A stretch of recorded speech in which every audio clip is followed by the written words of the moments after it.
সীমান্ত শহর বনগাঁও এবার সেজে উঠছে কলকাতার মতোই আধুনিক উন্নত। ইতিমধ্যে বিগ বেন ঘড়ি থেকে আধুনিক আলো, ওয়াচ টাওয়ার, নীলদর্পণ ভবন সহ একাধিক মনীষীর মূর্তি স্থাপন হয়েছে। এবার থেকে বনগাঁ শহরে দেখা মিলবে সুউচ্চ স্মৃতিসৌধ, শহীদ মিনার বা মনুমেন্টের, যা সীমান্ত এলাকার মানুষের কাছে আকর্ষণীয় হয়ে উঠবে। তিনি আজকে বনগাঁর এই ডেভেলপমেন্টকে সঙ্গে রেখে তার বিভিন্ন অফিসারদেরকে নিয়ে আমাদের কঠিন বর্জ্য যেগুলোকে সার তৈরি করা, সেটাকে তারা সুন্দরভাবে করছেন। পাশাপাশি বনগাঁয় যে উন্নয়নের কর্মযজ্ঞ চলছে, রাস্তাঘাট, ড্রেন থেকে শুরু করে বিভিন্ন মডেল তৈরি হচ্ছে, তার কিছু অংশ উনি উদ্বোধন করলেন। তার মধ্যে আছে আমাদের সুস্বাস্থ্য কেন্দ্র, আমাদেরকে একটা কনফারেন্স হল উপহার দিয়েছেন যার নাম রূপসী বাংলা। এবার শহীদ মিনারও, যেটা মনুমেন্ট বলে কলকাতার, সেটাও বনগাঁর প্রতাপগড় ময়দানের পাশে আমরা সেটাকে তৈরি করেছি। এরই পাশাপাশি স্বাস্থ্য সচেতনতা ও আবর্জনা মুক্ত বনগাঁ গড়ে তুলতে মডেল পৌরসভা হিসেবে একাধিক পদক্ষেপ গ্রহণ করা হচ্ছে। বনগাঁ মহকুমার পাশাপাশি বারাসাত ও বসিরহাট মহকুমার 9টি পৌরসভাকে নিয়ে এলাকা পরিষ্কার ও পরিচ্ছন্ন কিভাবে রাখতে হবে সে বিষয়টি তুলে ধরা হয়।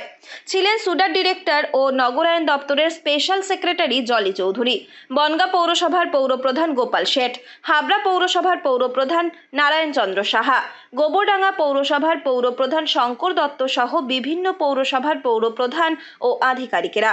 মূলত প্রতিদিনের বর্জ্য, নোংরা আবর্জনাকে কিভাবে সারে রূপান্তরিত করা যায়, প্লাস্টিকজাত বর্জ্য কিভাবে পুনরায় ব্যবহার করা যায়, এই সংক্রান্ত নানা বিষয় নিয়ে আলোচনা হয়।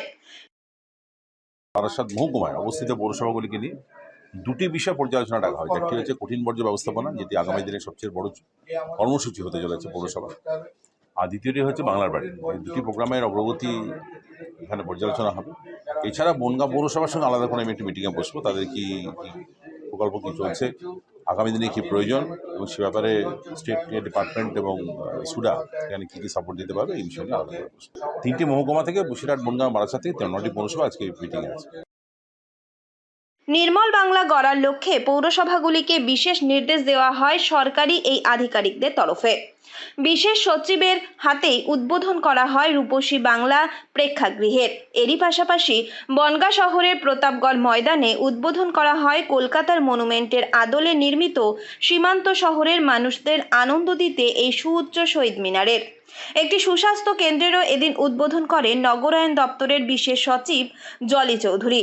ফলে স্বাস্থ্য, পরিষ্কার পরিচ্ছন্ন শহর ও আলোকিতকরণের মধ্যে দিয়ে বনগাঁ সীমান্ত শহরকে কলকাতার মতোই আধুনিক করে তোলার পরিকল্পনা বাস্তবায়নের পথে পৌরসভা বলেই মনে করা হচ্ছে।